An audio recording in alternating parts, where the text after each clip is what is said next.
Hello, everyone. Thank you for joining us again for another webinar. My name is Brian Pagano. I'm coming to you from Apigee in San Jose, California. I'm joined by my esteemed colleague and friend, Ed. Ed, why don't you say hi to the folks? Hello, everyone. Ed Anuff here, product strategy at Apigee, and today we're going to talk about one of our favorite topics, which is build versus buy.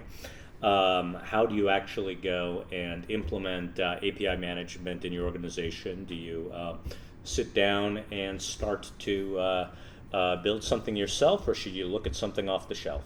Oh, about API management. I thought this was build versus buy, like for a house. Well, we were discussing furniture and IKEA and whether IKEA is build versus buy. That's both, isn't it? Well, we're going to get into that topic in a little bit when we talk about things like open source and the AWS Gateway. But at the moment, API management. So let's do the standard intro. Yeah, so folks, we always get the question, can I get the slides? Can I get the audio? Can I get the video? Yes, of course. We put all this up afterwards. YouTube.com/Apigee. Pretty easy to remember, I think, and also slideshare.com/Apigee. And if you want to really challenge us with some questions, conversations, we also have the community.apigee.com. All right, we've introduced ourselves. How come you're black and white? Yeah, I don't know, and we also don't have our Twitter handles either. An old photo, it was taken with an old camera. Yes. Right, so that's why you're black and white. Yeah. Anyway, look for us on Twitter. We're also on Twitter. Yeah. Just follow the controversy. Yeah, and the pictures of cats. So. This is just a setup slide to show you, to remind everyone what's at stake here. This is not an academic argument we're having today. This is the reality of doing business in 2016, right? I mean, every business has got to be digital, and if you're digital, that means APIs are critical. Yeah, I mean, you can look at this as stating the obvious, but we see a lot of people going and saying, no, we're a digital business, and then, we ask, well, where are your APIs? We don't have any. Right. Okay, point well taken. Okay, so first off, we're going to try to be fair, but let's just put the cards on the table right now. The deck is heavily stacked here. As many of you know, I come from enterprise IT as an IT executive for many years. I've been responsible for lots of big projects, and honestly, I think the numbers here happen to be pulled from a few sources, McKinsey, Gartner, ZDNet. I think these are wildly optimistic. I don't think the success rates are anywhere near this number. I think this is people self-reporting to make themselves look good to their bosses. But the reality is that no matter what we say about build versus buy, statistically speaking, if you build, you will fail. The numbers are here. Most projects fail.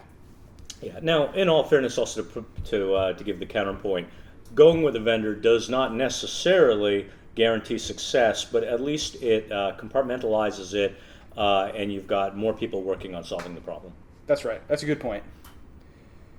So, API management. So we need to define what it is we're talking about here. Yeah, so we thought it was useful to put up this slide. One of the things that you're going to see us talk about a bit in this webinar is this idea of what the scope of the project is.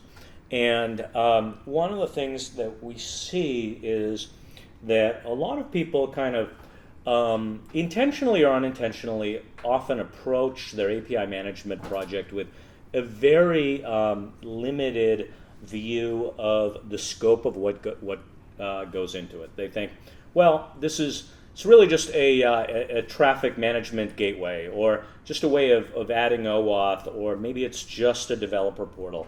And this often leads them to underestimate what exactly they're going to need to address their API programs. And so we often find it very useful when we're working with a company for the first time, when we're in conversations with an API program manager, to really talk about, let's get into the definitions. Let's talk about what is really sort of under this umbrella term of API management, and even more importantly, why all those pieces are there. Because that quickly goes and allows people to kind of level set and have more of an appreciation of what it is that they're going to either need to build, that they're either going to need to grab from open source and assemble, or how they should actually evaluate a vendor that's talking to them. And so we felt it would be good to put this slide up here.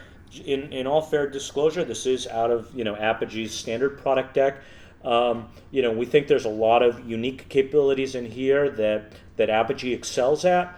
But if you're talking to any API management vendor that's been out there for a number of years, solving real-world problems that most companies that embark on an API project encounter, you're going to see some set of these features. So even though this is Apigee's representation of API management, I would venture to say that if you looked at other vendors as well, they would be also populating the chessboard with some of the same sets of capabilities by necessity. And it's not the vendors that are pushing this. We are responding to what we have seen time and again that companies require as they get further into their API projects. Yeah, I think that's a great point, because in our case, for example, it's our 4th generation platform. The feature set is not accidental. The feature set is that because this is minimum viable to solve real world problems for companies. And I like what you're pointing out, because a lot of people come into this thinking, oh, this is just about the runtime gateway. And I can see the gateway is this little tiny couple of words on the lower left of the diagram. And of course it's necessary, but it's not sufficient. If that's all you're building, you are definitely not solving the problem. The other thing I want to point out is it's API management, and a lot of people go and say, oh, I've built great APIs. So I don't need anything. And of course, if you looked at that slide in detail, and again, that's up on our website, and you'll be able to download these decks, of course. A lot of that functionality is not about how to build the API, although a good API management platform certainly helps you with that, but it's more about how do you keep it running, how do you scale it, how do you secure it. Oh, yeah. It's about the scale, the consumability, the monetization. It's about a lot of other things, not just having an API. So I want to make a statement here. You are not Netflix, unless, of course, you are Netflix. If we have a few Netflix people on the phone, hi, friends from Netflix. Otherwise, everyone else, you are not Netflix. You and I debated about this. We didn't want to give anybody the wrong impression that we were saying that Netflix is better than you are. We're saying that Netflix is very different than you are. They're a different business, different context, and that means because your context is so different, why are you trying to emulate Netflix? Is that the gist? It is. I mean, I think there's a number of dimensions on this. I think, in the next couple of slides, we're actually going to talk about the actual fundamental business differences from a financial standpoint and investment standpoint within R&D that's a company like Netflix operates in, which I think, when I talk with technologists, within many great IT organizations, they actually get surprised and they say, man, I need to move to Silicon Valley. But from a separate note, just either organizationally, I see this all the time. People are going and saying, I'm going to do microservices like Netflix. And they're like, well, you know what? They don't have actually the governance process you have. They are actually extremely aligned and actually homogenous in terms of mission, in terms of organization, in terms of skill sets, in terms of interchangeability of technology. Yeah, they do one thing, they do it really well. Exactly. A lot of what gets blogged about is, in fact, more related to their actual, sort of production delivery systems than their business systems. You don't get a lot of people, writing blog posts from Netflix about, how their accounting system is run, which may actually look quite a bit like yours. What you're reading about is about their mission critical systems, which, depending on how you organize things, for them they definitely consider R&D. You probably, make a different distinction between what you're writing, classifying it as R&D versus IT. But, when we actually get in there and just look at the numbers. So, interesting thing, if you go and look at their latest financial statements, compare it against industry norms. Most companies, as a percentage of revenue, spend a couple of points, couple of percentage points, their IT budget.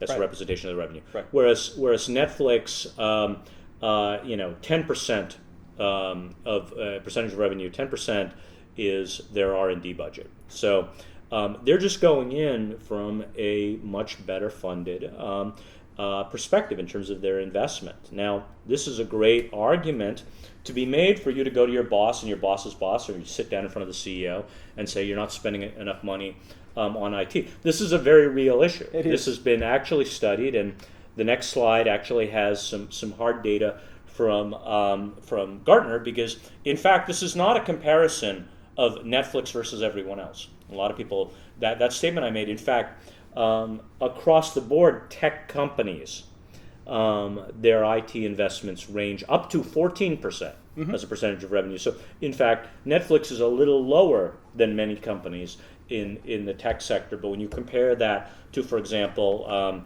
the retail industry, you start to see 1 to 2 percentage points spend. Now, some of you are maybe on the high side of that, and that's awesome. But the high side is still well, 5x lower. Exactly. So the context is different.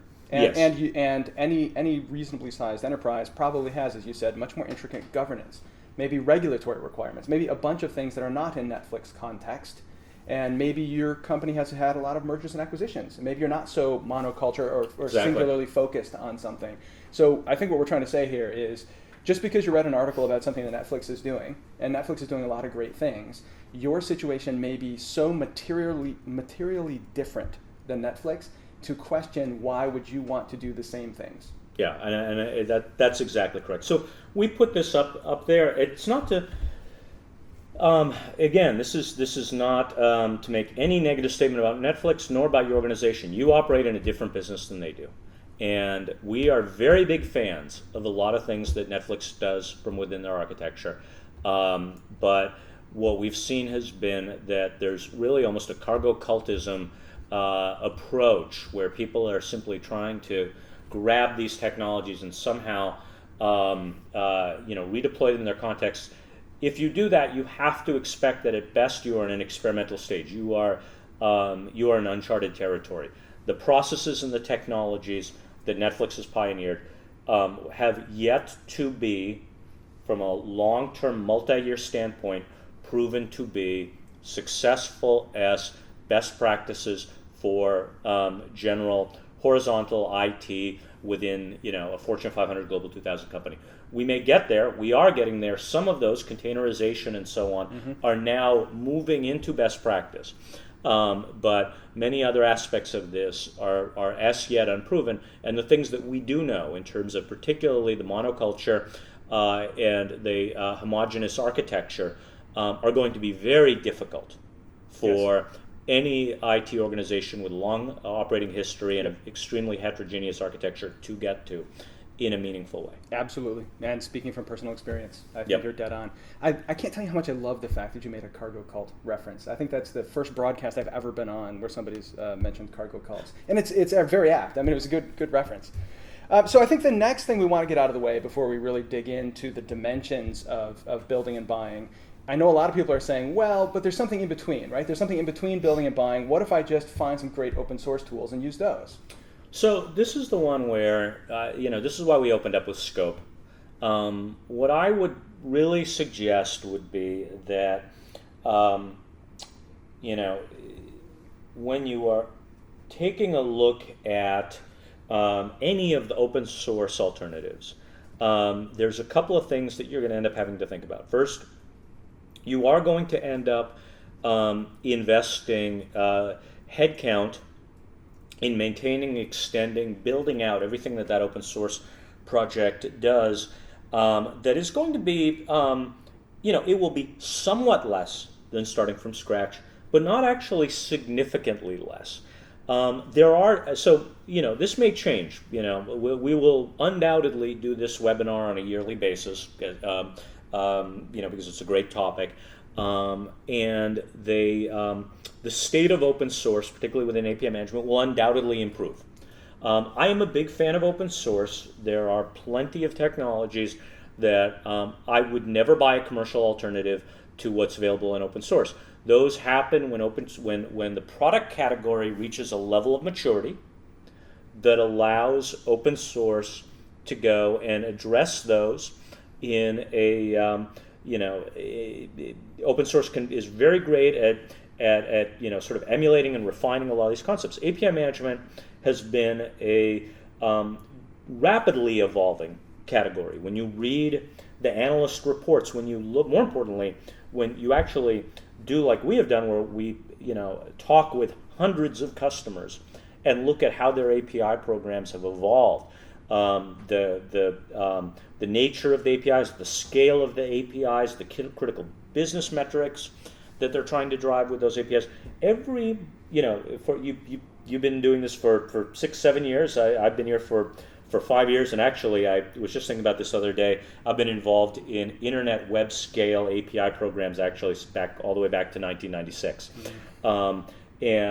So what we've seen has been that the nature of API programs have been changing, and the requirements have been changing. So it's been very hard to simply go and say, this is what it is, and now sort of open source can provide sort of a cheap commodity alternative. But again, good people are working on this, so we'll circle back, a year or two from now. Right now, the state of open source API management is you're going to have to do a whole bunch of work, full stop. And so the caution, and the part of what we've been trying to deal with this is, when you're on a team, some of the folks we're talking to are the implementers, some of them are managers who are planning these and so on, and somebody goes and says, well, we'll do this via open source. Try to think about where you are going to need to be a year from now. Try to think beyond sort of your immediate tactical need. You're going to find that you don't have a lot of headroom. And to go back to that grid that we showed earlier, that there's a lot of things. I mean, I'm a huge fan of open source myself. In my personal projects, personal life, I use it all the time. I've used it professionally many times. But the nature of open source, I mean, if we think about the way that kind of community contribution works, is people tend to gravitate toward the interesting problems. You tend to gravitate towards the core sexy bits. And the reality is to run a company, to run a business, you don't need just the core bit. You need auditing and logging and the reporting and the governance and the security and all the other bits that go around it. You need a complete product. I think that's what we're getting to. So you don't just need the core. You, of course, need the core, but you need all the other bits. Well, it gets into a separate thing, too, which is open core. So that's the other thing you see with some of the open source projects, at least the more interesting ones, is that there's often a company behind them, and they are holding back all the enterprise governance, management, analytics, all the key things that you're really going to need. So this is one of these ones where actually I see this time and again. People are like, well, I don't want to, open source all the way. I don't want to engage with a vendor. And so they go in this open source project. And then suddenly what they do is they find themselves actually the captive of a vendor. Of a specific vendor. 6 months later, because every proprietary module that they have to add from this vendor in order to do all this stuff, they would have had a better field of options to choose from if they'd been aware they were going to be in that state and looked at every option. And make a conscious vendor selection versus an accidental vendor selection. Right. So you raised we were talking on the phone the other day. You raised a very interesting point about people sort of pretending, whether sincerely or not, whether they're conscious of doing it or not, they're pretending to be using off-the-shelf tools, sometimes open source, sometimes not. But what they're really doing is building. It just looks like they're using off the shelf. So again, there's usually somebody on the team who is the champion for building it themselves. And by the way, I've been that guy a number of times. Right. Even at Apigee, where I'm like, you know what? Why don't we just build this? How hard could it be? And sometimes the payoff on that is tremendous. And other times, of course, you find yourself 6 months later, essentially what was really cool as your weekend hackathon project now suddenly is becoming your full-time job that you never really had intended to be. But there is a different trend, and what I call this is sort of the IKEA, going back to what we were talking about earlier, it's the IKEA approach, which is, is IKEA build or buy? Well, I can speak from experience, actually. While I may be buying, I end up spending quite a bit of time with the power screwdriver and the hammer. So you're saying there's a direct analog in the enterprise software? Well, so right now, I mean, look, I'll name names. Honestly, if you're looking at something like the Amazon API Gateway right now, if you're really honest with yourself and you actually are serious about doing an API program and you select that, you essentially have gone and bought at IKEA, because you are going to have to build OAuth yourself. You're going to end up having to go and build the developer portal yourself. You're going to end up having to go and wire up all the analytics yourself. You're going to have to go and basically build every filter or transformation step yourself. Now, that said, the Amazon API Gateway, it's a great gateway for what it does, but it's basically a vehicle for delivering code that you build in Node.js or Java using their Lambda programming model. Right. So almost by definition, it is simply a platform for build it yourself. But we see a lot of people who, I don't know whether they haven't dug into it or really they're just using it as cover because they really just want to build it themselves. They're like, no, I'm using Amazon. And we've actually seen, a few instances of this where, thankfully, people have caught on pretty quick. They've gotten 90 days into the project, and then they're like, you know what? Actually, we're 90 days in, but the problem is we can go and see an additional 9 months. Yep. And that was, and suddenly, whoever it was who was pushing the API program from a time to market standpoint is like, well, hold on, stop the presses. You mean you won't have a developer portal for another 6 months because it's not part of that, because now you're going and finding open source website builders to try to build that, and now you're going to, it's a science project. Yep, it's build. It's buy and then build. It's buy and then build. Exactly. Yes. Best of both worlds. And anyone from Amazon listening, that was Ed talking. Brian would still like his Prime packages delivered very quickly on a regular basis. So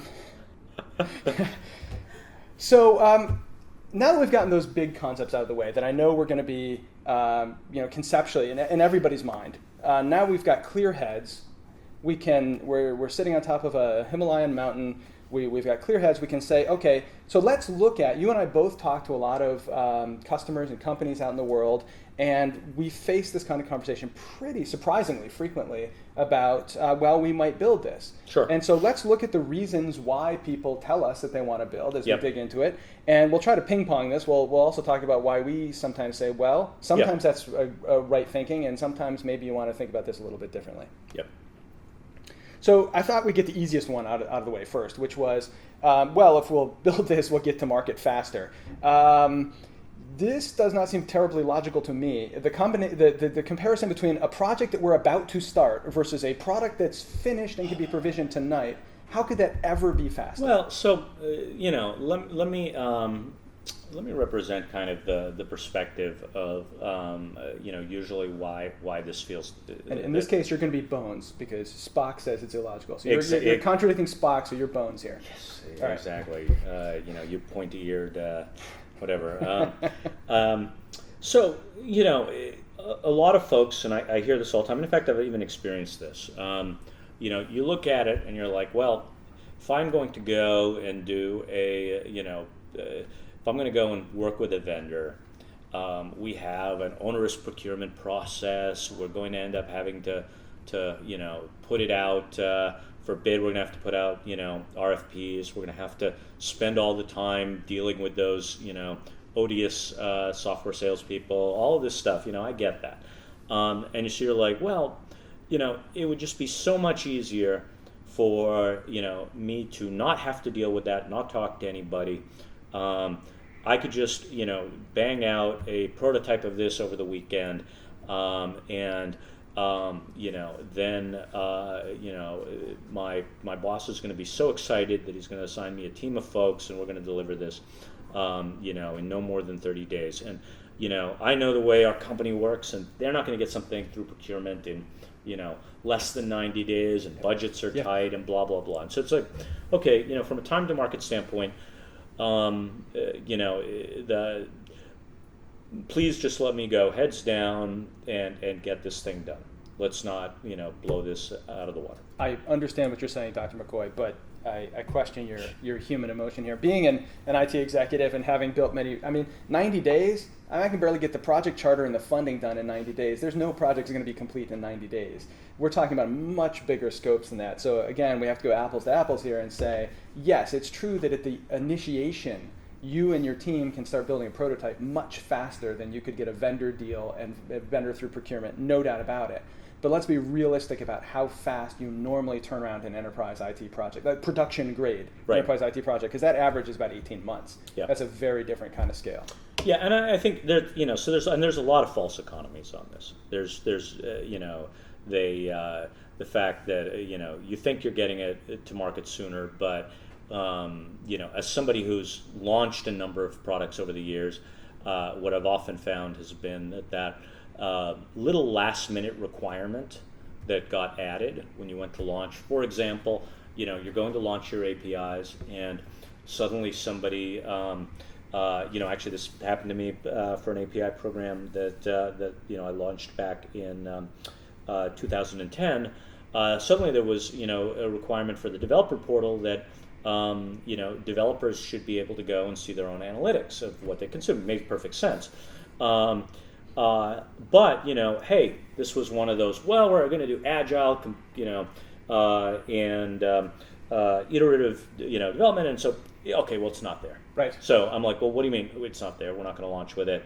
Well, we couldn't get to it, and I'm like, well, if we had agreed at the outset, which we did, by the way, team, that we were going to have this feature, and more importantly, this is one of those things where amazing things often happen in scrums, on the day you were out sick.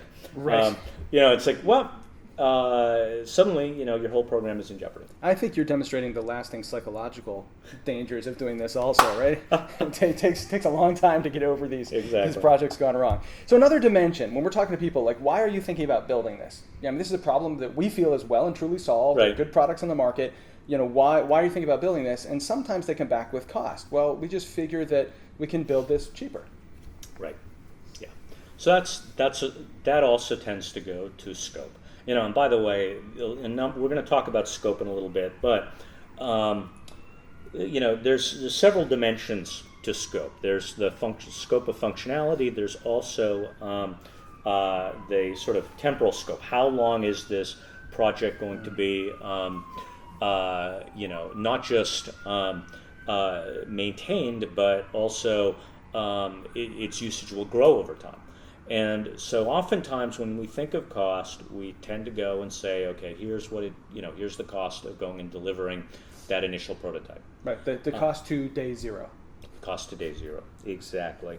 And sometimes I honestly think when it comes to cost that people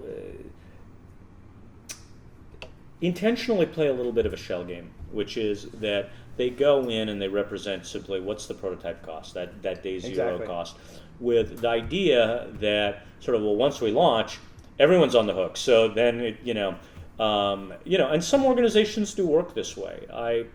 Where it's like easier to get more funding, from saving something, saving something that was done wrong. Yeah. Than planning to do it right to begin with. Sounds a lot like extortion, but yes. It is. It's sort of like they, what they say is like the definition of a fiasco is when you can't say, let's just forget the whole thing.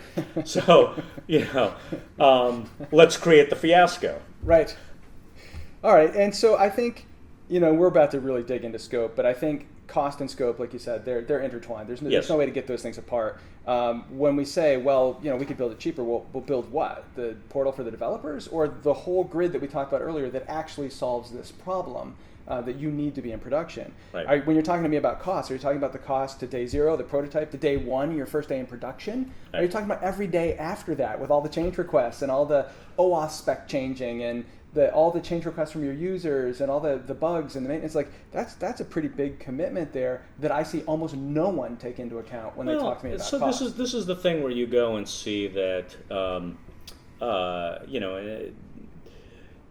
when people go in and say, well, it's going to be cheaper for me just to go and put like Nginx or something in, to which my reply is like, if that's your approach, then to paraphrase Agent Smith in The Matrix, it's like, no, Lieutenant, your API program is already dead. We're getting deep cuts today. This is my favorite broadcast in a long time. This is great. I couldn't find a good image for this slide because they were all super political. When you type in control into Google image search, it's all like dictators and things like that. Yeah. Andre the Giant. I thought it was better not to step in. So, another question, I say to people, well, why are you thinking about doing this yourself? And they'll say, well, that way I can control it. And, speaking as a former, IT exec where there's certain business needs, there's certain requirements that are specific to my business domain or my specific company. And yes, I have to trust that vendors are going to support whatever features I need. I can have more control over both the project, the delivery, the upgrades, the features. But in reality, I found that, you know what, there's only so much I can control. I never have enough resources, never have enough dollars, never have enough time. I really need to focus on what I can actually achieve for my stakeholders and for my customers, and not try to control everything. What are your thoughts on people who are trying to do this just for control reasons? Well, I've definitely heard it before. It's usually not. It's seldom clearly articulated as to what exactly that control looks like. Sometimes it has to do with specific organizational requirements from a governance standpoint, where there's perhaps some forms of some process things that they go to for compliance reasons. Again, sometimes that comes from they may not be aware that most major API vendors, certainly Apigee, but even some of our erstwhile competitors do offer both cloud and on-prem options. Right. So sometimes I get that because people think, oh well, it's a cloud thing. Right. Because certainly we spend a lot of time talking about how great our cloud is. Most vendors do. That's where most people are deploying these exactly. days. Yeah. So sometimes it arises out of that. Sometimes it has to do with perhaps some need to integrate with specific systems that they don't have an appreciation of. Most major vendors, certainly speaking for Apigee again, we've been doing this collectively. This category has been around for a number of years now. We've satisfied a lot of major customers with very serious control requirements, yes. And so the hooks are there. The APIs are there into our product for being able to provide any control that might be required. I usually find this one, is there tends to be sort of perhaps even more of a emotional aspect to it. Sometimes there's a little bit of security theater to it, but. Yeah, I hear you, and I understand. I mean, it is people's responsibility to protect the company, to right. check on these things. But I think once they dig in, they'll find that these vague concerns are really. I mean, would all these other companies be using it? The companies that have security and regulatory requirements, the companies that have scale requirements, or specific protocol requirements, would they be using it if it wasn't going to work out? Yep. Exactly. So. Now we're to the big one, which is scope. We've been hitting it tangentially the whole way through. Scope is really when people start talking to me that they're going to build something, the thing that they describe is never API management. It's a subset of API management. I sometimes, in my Brianish kind of way, will say, you're telling me you want to fly to the city. Right. You need an airplane to fly. So right. Why are you telling me how cheap it is to go buy some cardboard wings? That doesn't solve your problem. You need to fly, buy an airplane. So this is one of the things that it's an unfortunate situation, and in fact, oftentimes it's one of the things that our strategy consulting folks who help with implementation spend a lot of time on, which is that there is often a huge lack of alignment in understanding between the API program manager, product manager, the owner of API success, and the technologists who are involved in building the APIs or sort of operating the IT infrastructure in support of those APIs. Yeah. And this mismatch is and sort of this lack of common understanding or vision really is actually at the genesis of all too many build attempts. Because going back to the point I made earlier in terms of sort of let's just throw Engine X at it, right? Right. So API management has some overlap with API development, but it's an entirely, for the most part, entirely different set of concerns. Yes. And so I would even go as far as to say most API developers, most really great rockstar API developers, actually have very little understanding of what goes into running a successful API program, because this just isn't part of what they've been dealing with. They've been dealing with right. the things like, okay, here's how I'm going to build my API. Here's how I'm going to design the API. Am I going to build it as a REST API? Am I going to use hypermedia? What should my data formats, payloads look like? Do I want to develop an experience API that's for mobile versus more general purpose API? All these architectural considerations, but in many ways, the role of an API management platform is supposed to be to complement that. The API management platform fulfills is the point of security enforcement, but it's basically your it's almost your CRM system for developers who are consuming these APIs. Yep. That's the way that analysts at Forrester describe it. It's almost your e-commerce platform for productizing and promoting, and in many cases actually charging for API usage.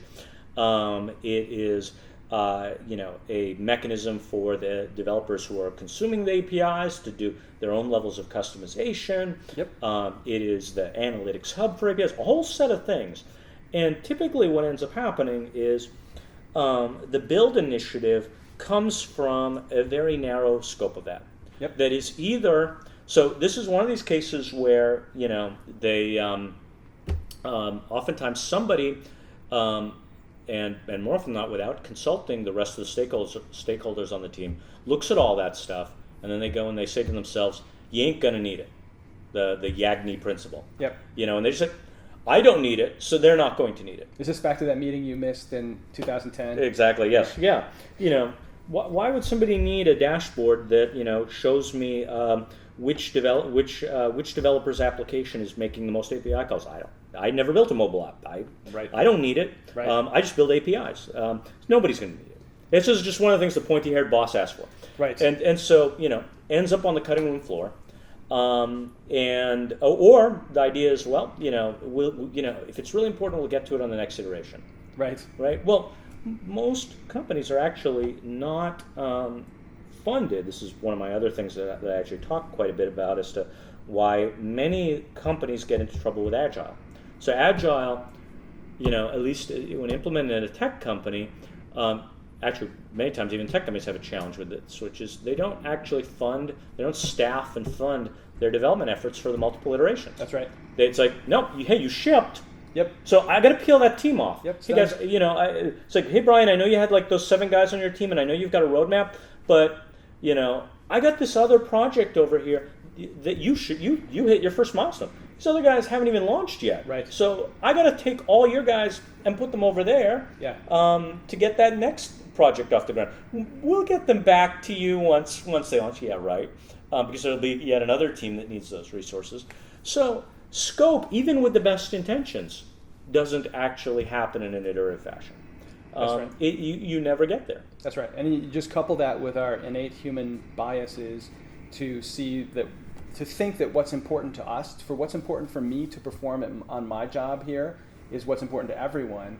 When, like you said, all these different stakeholders have very different needs from the API management platform. It's not just what's important for me to perform on my job. Right. And again, even if scope is fully understood, very slim chance that you are going to go and deliver on a full, real scope of a successful API program on your first iteration. And good luck. It's going to be a multi-year effort to deliver that full scope. And I guarantee you, your need for that scope will not happen after your ability to deliver it. You will not be able to keep up. Right. So, absolutely. Yep. So the last dimension we wanted to hit, the one that we hear a lot, is people are saying, well, we're a conservative company, we have a lot of security needs, that this will just be a lower risk if we build it ourselves, rather than both risk in the sense of, hey, it's a new vendor relationship for us, so there's a risk there. How's the product, how's the support, and risk in the sense of, we'll make this secure. My question is always, with all due respect to your developers, they may be rock stars, they may be fantastic, but whatever they build is by definition an alpha test. And what we're talking about are 4th generation platforms with billions of transactions a day. It seems to me, when I was a customer, when I'm making that kind of choice, I know where there's less risk here. I see the less risk is taking the battle-tested proven platform, not rolling an alpha test and staking my career and brand on that alpha. Any thoughts on why risk shouldn't be a factor for the build? So again, this is one of these ones where it's there's lots of we cut corners all the time, and there's risk associated with those. This is actually, I think, ends up being one of those. Ends up actually being a corner cutting exercise. It might seem like less risk, but if anything, actually, I think more often than not it proves to be more risk. And by the way, this is one of these ones where they go and say, well, for this set of APIs, I'm not going to put it through the API management platform, right? Because it's just a little API that's only used for one purpose.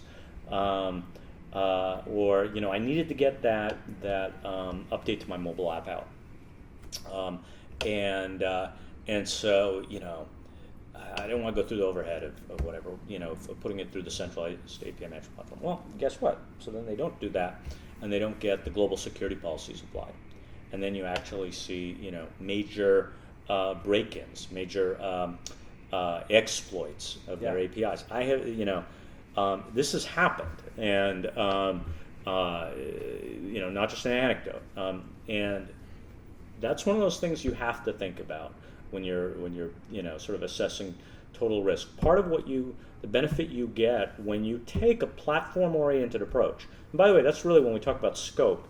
Part of what we're talking about is, does it make sense to do sort of a point solution to a specific problem that you have today, right? Or does it make sense to take a platform approach Yes. that's going to handle the entire life cycle of that particular project, but at the same time also can be used across all of the projects?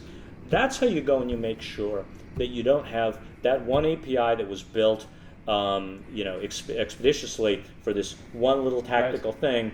What could go wrong? And it turns out that there's that one doesn't have security properly implemented. That's exactly right. You cut that corner, and that's what gets you. So now we've walked through several of these dimensions. We've talked about open source. We've talked about Netflix. We've talked about a lot of the different things that are on people's minds when we have these conversations around the world. The kind of point, before we get to the questions, the last point I thought we should discuss to kind of wrap up was, I hear from this a lot. Okay, Brian, I understand what you're saying. But I've got a lot of people in the organization, let's be honest, we all go into technology because we want to figure out how things work. We want to figure out how to build things. It's fun to build things. It's fun to figure out how to make something. But in our role at our job as an employee, we have a responsibility to that company, to our stakeholders, to our customers. And so how do I convince all these other technologists who also love to build things that we should build things on top of this platform? We shouldn't build for API management. Yeah, and I think this is this is an interesting one from a couple of different dimensions. And I think at a high level, one of the things that I'm really passionate about, that both for our company and when I go and talk to our customers, is having a having a technology strategy that allows you to manage your portfolio of investments, not just sort of the big bets, because this is what a lot of people get wrong. Obviously when I talk to a CIO or CTO, they are very aware of the big bets. Yes. But what they're unaware of, and in many ways this is almost sort of like, what I imagine if you were sort of like, the president, you're aware of like all the big threats, but meanwhile, there's some little border skirmish that is what actually pulls you into the next war, because somebody on the ground went and made this little tactical decision that they were going to return fire, Yes. and now we've got a major international incident. It's the same thing. Yep. So your technology strategy is not just about you going as the leader, the technology leader, managing the big bets. It's also creating a set of heuristics, a set of values that allow everybody from top down to every individual developer who's sitting in front of their IDE to have a framework to understand what is the best use of the precious intellectual capital, the key values, the key resources that we have in terms of people and time, in addition to money, but there's not enough time, to build everything we could want to build. Right. And can we evaluate these things and allow everybody to think in a way that prevents them from going and getting embroiled in something that's going to blow up? Because that simple,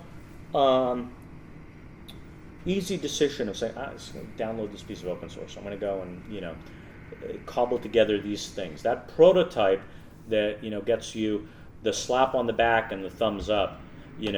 Today's quick win, becomes sort of tomorrow's fill in the blank metaphor for being embroiled. We're old guys. It's your next Vietnam project. Oh, you went there. I went there. I was going to go Trade Federation Naboo.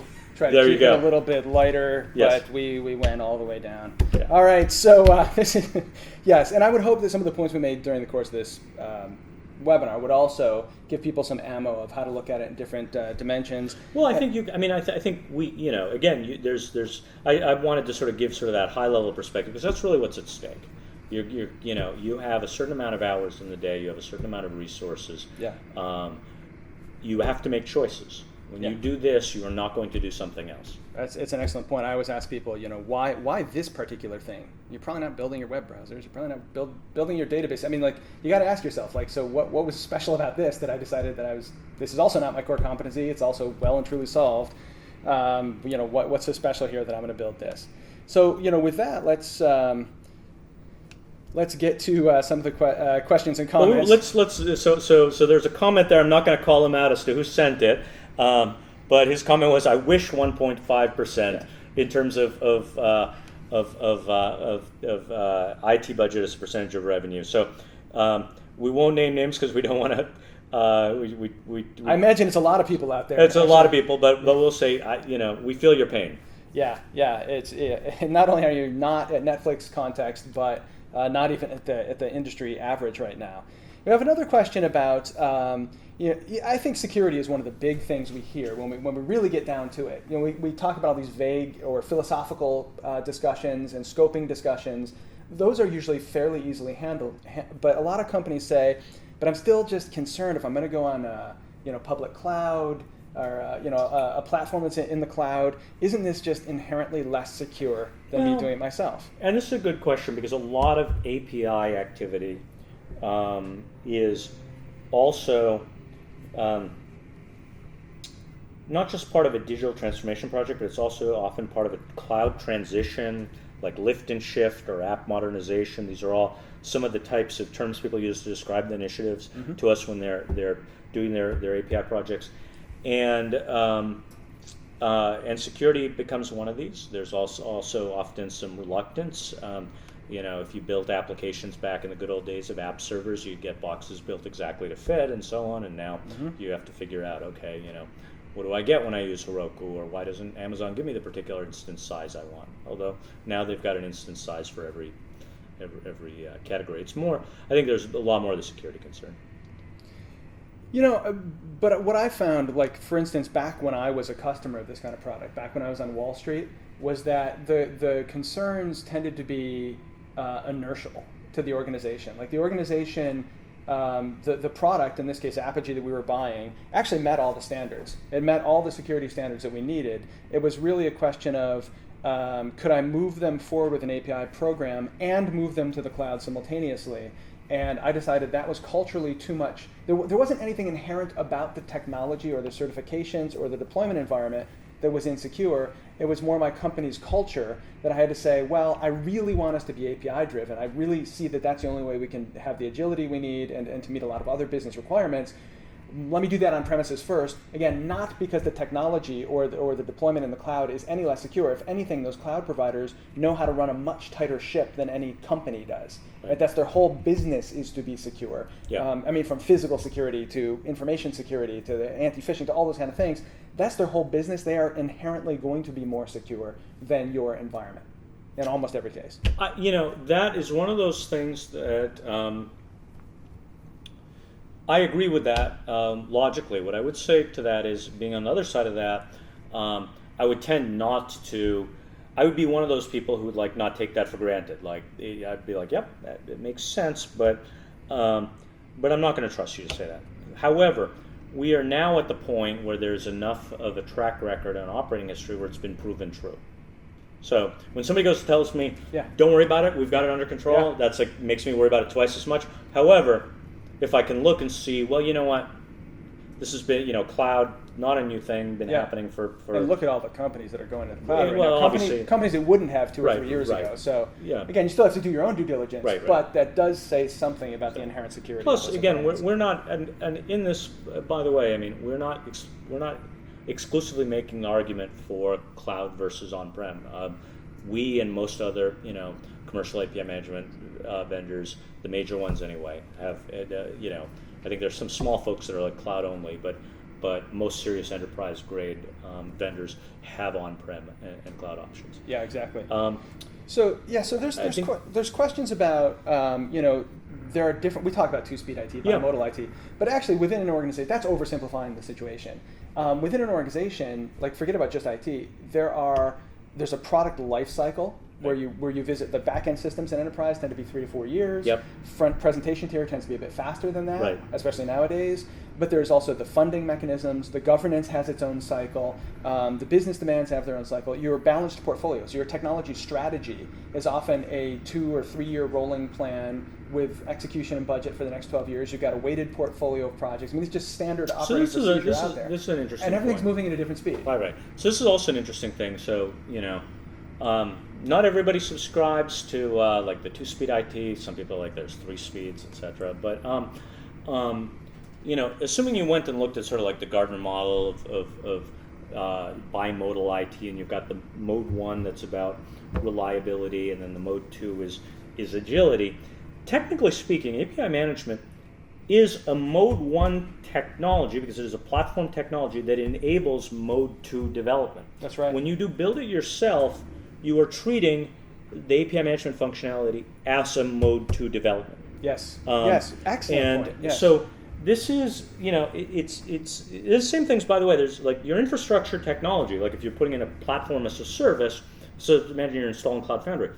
Cloud Foundry is a mode 1 technology that enables you to build mode 2 applications. That's right. So you need to sort of, not sort of confuse the work streams on this. The point is you're putting in this infrastructure technology that will have a multi-year lifespan that will enable you to do multiple tactical implementation projects. This is, what we call API management, Gartner considers as part of the continuum of platforms as a service. The API platform as a service is essentially what modern API management platforms are. Right on. Well said. We had a question, I think it's somebody playing devil's advocate here, and I appreciate them doing that to keep us honest. They said, we've presented a lot of reasons not to build, and we admitted up front from brutal experience that that's going to be the case. Can you think of any good reason why someone would build? And again, by build here we mean an API management solution. So, a lot of these come down to business models. So, if you so really great, Joel on Software Blog, where he was explaining how, internet companies where growth and time to market growth and where their product is their IT technology, the types of things that they do, where it's like if I can get the next feature, if I'm Facebook and I can launch like the next feature 2 days sooner, I'm going to go and bring in not just catered meals 3 times a day, but I'm going to bring in people to give massages, and I'm going to spend all sorts of stuff because their currency comes from growth at all costs. It's a fundamental their business, and their product is directly created by their software developers. It's not like IT as a support function. Their IT is their product. Is the product, yes. And so that is what, going back to that investment model that we started off these slides with. And by the way, when we looked at that range of 10% or the range right now is like 7 to 15% across all tech companies. It used to be higher. By the way, that is after a decade of Wall Street putting pressure on those companies to get that R&D, the IT tech investment as a percentage of R&D down. Yep. It used to be much higher. Right. And on specific projects, it continues to be much higher. We see this every day when right. Apigee does not run this way. We try to manage ourselves in a prudent fashion. But when we go out to lunch and we see what all the really crazy tech companies are doing, look, in that through that sort of strategic lens, one can justify all sorts of investments. For example, what we've just seen is Apple has, news came out last week that Apple was, going to spend $600 million a year on Google Cloud, right? Yep. But subsequently, a couple of days later, it came out that actually Apple's, long-term plan is to actually own all their own data centers, right. simply for the reason that, or one of the key reasons, so that they can enforce complete privacy. Yes. They can't trust that. Yes. They don't want to be subject to any other companies. Right. Need to respond to like a FISA order. Right. Right. Right. So again, those are arguments for building it yourself. Right. But what I heard from you was that's about 6 or 7 companies that are truly that unique. They're all digital natives. They're huge, massive scale. They have very, very specific concerns. They own their whole vertical. Their business is growth. They're completely vertically. Some of them are completely vertically integrated. Like Apple's an example. One can debate is Apple a digital company or not. Certainly, some of the other internet companies are.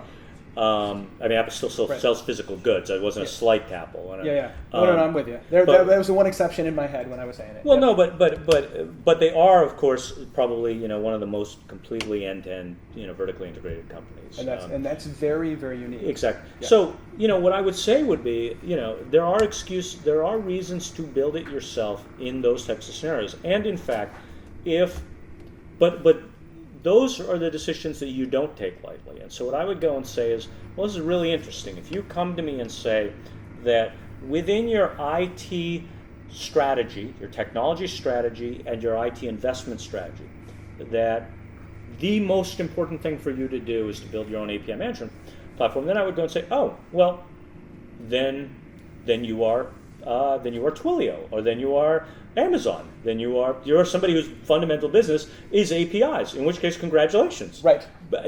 You should know that. Yes. Yeah. If your product is not APIs, there may be a question as to a very good question to ask as to whether this is the best place you could be putting your money. That's right. And I would just say it's beyond, is your business in fact an API? Is your business a vertically integrated, high-scale, growth-oriented platform that's I really think, because every company I talk to thinks they're unique, and they all are to some degree, but in this case, unless you're one of those 6 or 7 companies, you're not unique. You really shouldn't be building this kind of stuff. Okay, so I think we ran out of time. There's a question about integration. We'll handle that on the community because that's always a fun topic. Yes. And Ed, I want to thank you for taking us into new and exciting places on this broadcast. We got to all kinds of deep cuts for geekery. Yep. We dabbled in politics, which we promised we wouldn't do. So I think that's terrific. And I want to thank the audience. We couldn't do this without you guys. Thanks so much for tuning in once again and asking us all these great questions. We'll continue it on the community. Hope this was of some value to you, since this is a question that comes up quite a bit. Now you'll be armed to educate some of your coworkers on why we shouldn't almost certainly fail. Let's set off on a new project, Ed, which is statistically doomed to failure. What do you say? No, okay. Thanks, everyone. Have a great day. We'll see you on the next one. Sounds like life.